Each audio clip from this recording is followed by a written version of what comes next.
ایک شیر بھیڑیے اور لومڑی کے ساتھ پہاڑوں کی جانب شکار کو نکلا۔ کچھ ہی دیر بعد انہوں نے ایک جنگلی گائے، ایک بکری اور ایک خرگوش کا شکار کر لیا اور انہیں لے جا کر ایک جگہ پر ڈھیر لگا دیا۔ بھیڑیا اور لومڑی دل ہی دل میں سوچ رہے تھے کہ شیر اس شکار کو انصاف کے ساتھ تقسیم کرے گا اور انہیں ان کا پورا حصہ دے گا، لیکن شیر کی نظر میں بھیڑیے اور لومڑی کی کوئی وقت نہ تھی۔ اس کو دونوں کی بھوکی نظروں سے معلوم ہو گیا کہ یہ دونوں بھی شکار پر اپنا حق سمجھ رہے ہیں اور شیر کی بے انصافی کی بابت فکر مند ہیں۔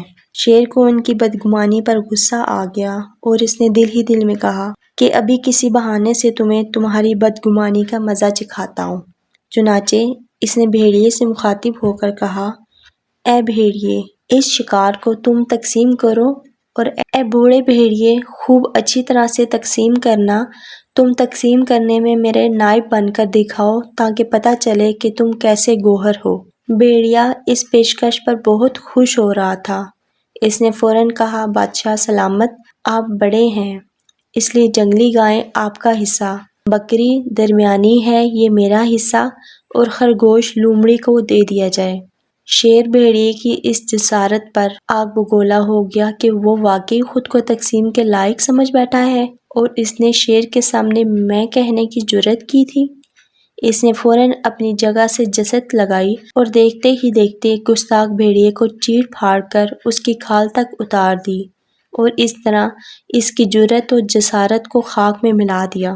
اس کے بعد شیر نے لومڑی سے کہا، اے لومڑی، اب تم اس شکار کے حصے کرو۔ لومڑی سجدے میں گر پڑی اور کہا، بادشاہ سلامت، یہ جنگلی گائے آپ کا ناشتہ ہے، یہ بکری آپ کا دوپہر کا کھانا ہے اور یہ خرگوش آپ کے لیے رات کا کھانا ہے، کیونکہ رات کو ہلکی غذا کھا کے آپ سکون سے سوئیں گے اور آپ کی طبیعت کو گرانی محسوس نہیں ہوگی۔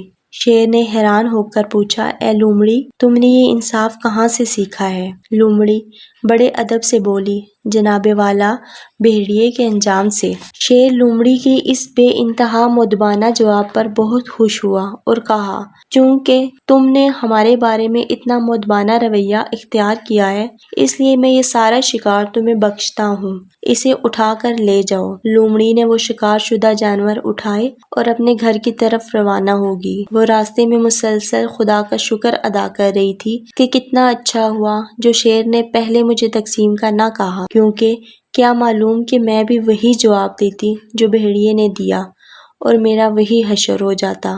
واقعی گزشتہ لوگوں کے واقعات ہمارے لیے کتنے سبق آموز ہوتے ہیں، اسی لیے حضرت علی علیہ السلام کا فرمان ہے، سبق آموز واقعات اور باتیں تو کتنی زیادہ ہیں لیکن درس عبرت لینے والے کتنے کم ہیں۔